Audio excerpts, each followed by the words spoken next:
just did a video on my journaling for 2016, which is new, as well as my monthly calendar, and I'm going to do the rest of this hot mess right now. I had moved to a Filofax, which surprised a lot of people. It surprised me. And I did another video, not my last video I did just a little while ago. The one before that I did at the end of December, and that was specifically about these inserts, which, I'm not going to say a lot because if you want to see that, it's in the last video, but basically I wrote down everything I wanted in an insert and looked for it, and I found it. Then I'll link somewhere that video. Let me see if standing up is better, maybe. No. I'm going to do first a flip through. I'm going to talk about some things I changed with regards to planning and some things I got that are helping me. So this is just going to basically be a flip through. This is when I ordered the inserts. This is while I was waiting. I just used blank Tomo River paper, and then I got these, which I like a lot. Totally working out for me. Just to show you, there's a 24-hour timeline, which I absolutely felt was critical. There's a blank grid section. There's a place to check stuff off. And I put the weather in here. And I put the weather in a lot, and I wanted to say something about the weather here, because I do these little weather drawings, and I don't have a specific stamp or weather stencil. I don't think you need one. I have a couple of these. I don't have a whole lot of them. They're pretty delicate. I've cracked every one I had, and I've lost a lot of the icons here because I had to tape over it. But what I do for the weather is, if it's sunny, I use one of the circles, and when it's cloudy, I actually flip this upside down and use a combination of these or a circle. And so what I basically do is I get a nice cloud shape using just some of the more circular little stencils, and I use one of these exclamation points upside down for raindrops. You'll see that somewhere. I don't think that you need, I just think they look messy when I draw them, because I just don't want to get like perfectionist about the weather icons. But I don't think you need to buy a separate stamp or sticker either. I mean, a lot of us have this one, and the ones that don't have this one have another one. So, I mean, you'll see I do my little weather icons. And here's thunderstorms I did. This was my Christmas washi tape tree. I did get some new washi tape this recently because I was sort of almost out of it. My girlfriend's son gave me this, and I will show you. Here's another cloud. Here's the rain. So, I mean, you can really make do a lot of times with what you have without buying a specific stamp. I mean, that just gets really expensive. As you can see. Now, I got some washi tape, and I'm going to link her shop. Let me find it, because it's beautiful. I mean, beautiful. It's probably the most expensive washi tape that I've gotten, but here's just a few. It's amazing. It's not a it's got a more, it's not shiny like the deco tape, but it's got a, yeah, you can probably see, a surface that's sort of resistant to writing. So this is definitely more something you would want to, like when I crunch my pages, because the Tomo River paper is really delicate, I will put a piece of tape over the crunch so it doesn't get too shabby looking. Here's some more. Here's some more. She has a lot. Look at this one. It's just beautiful. That's this one, I think. Maybe. So you can buy, I think you can buy rolls, but I actually got samples, and it's just beautiful. I'll definitely link this. This would be beautiful for crafts using washi tape too, because it's so decorative, and also wrapping presents would be awesome. Okay, flip through. Here's another one, I don't think.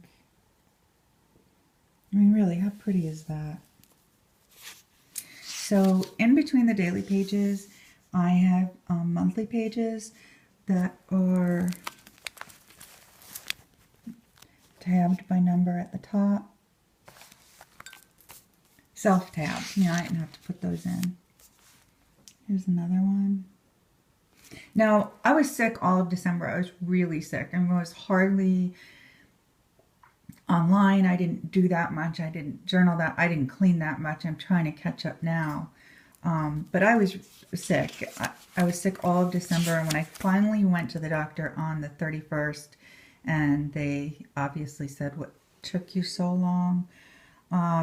I had a sinus infection, but I kind of waited until, yeah, I had a fever. So there's a lot of blank pages, more blank than there usually is for me.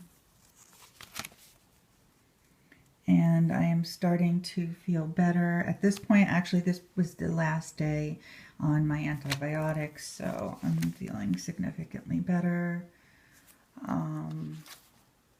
And this is today.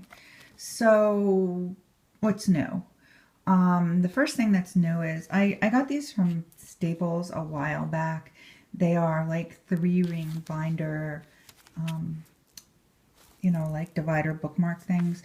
And I just cut them down so that they fit into my planner and repunch them.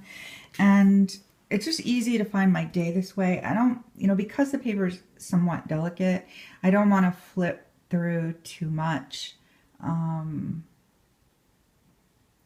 because I don't want to rip it at the rings.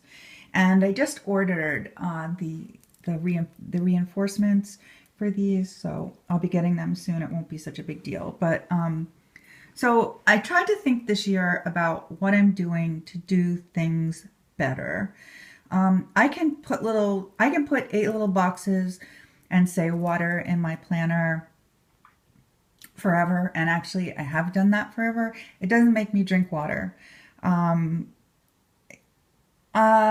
So now what I do is, instead of doing that, I fill a giant thing of water, and when I'm done with it, I log how many ounces in my Fitbit, and I fill it again. I do the same thing with my meds. I would write, take my meds, take this, I would track it, I would log it, and I still miss my pills. So now, instead of doing that, I added a habit of laying out my pills. And the thing with habits for me is they have to be connected to something else. So if I do something every day already, it's a good time to tack on something else. For example, I feed my dogs in the morning. I lay out all my pills for the day at that time, because my pills are in the same place as where I'm feeding my dogs. And then every time I walk back into the kitchen, it reminds me to take something. That totally works for me. It's similar to what I'm doing with the water. I don't have to remind myself all day to drink so many ounces. All I have to do is fill the jar, and every time I look at it, it's a reminder. It's the same thing with my pills. It's not that hard to add a habit onto something you already do, but it's really hard to just add a habit that seems random. So that's really worked for me. I've done it with a few other things. And the other thing I did is I've moved my shower to the night, and I'm writing some main things on here so I see them every day, because I always was somebody who took a shower at night, and then when I moved, I don't even know how long ago, to showers in the morning, it always seemed like I was just adding 1,000 things in the morning. I can't really explain it, but having my shower done at night really helps me prepare for the next day, just mentally. And when I wake up, I'm ready to do, skincare or whatever, but the shower anyway. So I added this. I want to do more movement, and just having a Fitbit isn't enough. So I added 2 things. I want to stay off the couch, which I've been on for most of December. And when I watch YouTube videos, I can just get lost in YouTube videos. So now I watch YouTube videos standing up. I either watch them when I'm doing something in the kitchen, or I just put it high and stand up and watch them. So that way, if I get lost in watching videos, at least I am upright, and that's just a healthier way to do things. And the other thing is, I have a really nice table, although it's like a big ass cluttery mess right now. But and I would sit in front of the TV and eat. And when I started just recently eating at the table, I ate slower, I ate less.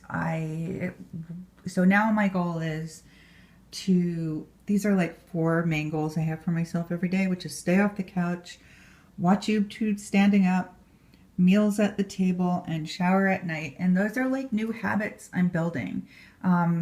They may seem sort of small, but I wasn't getting anywhere writing all these things in my planner. I just wasn't. The other thing that I do is I'll watch YouTube videos when I'm in the kitchen. And I know a couple people have asked me,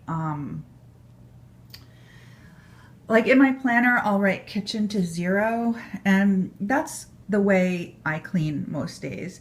It doesn't mean it's perfect. It doesn't mean I've cleaned the microwave. It doesn't mean the stove is clean.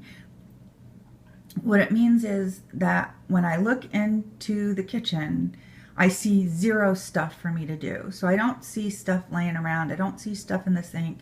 I don't see stuff anywhere, because I procrastinate, and I tend to not take out the garbage because I'll do it later. And later I have 25 things and don't feel like doing anything. So my little shorthand for that is to clean to 0.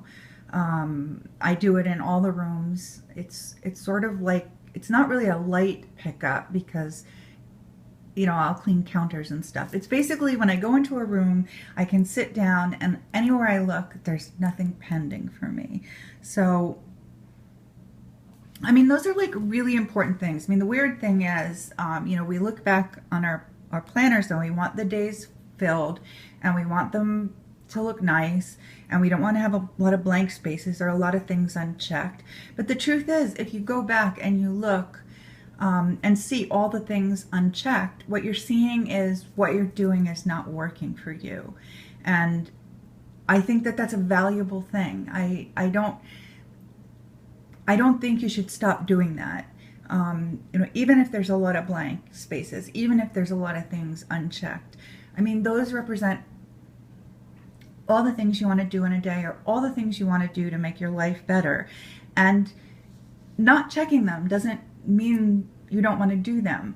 But a year's worth of these things unchecked, or a month's worth, or a week's worth, mean that you need to modify how you get those things done.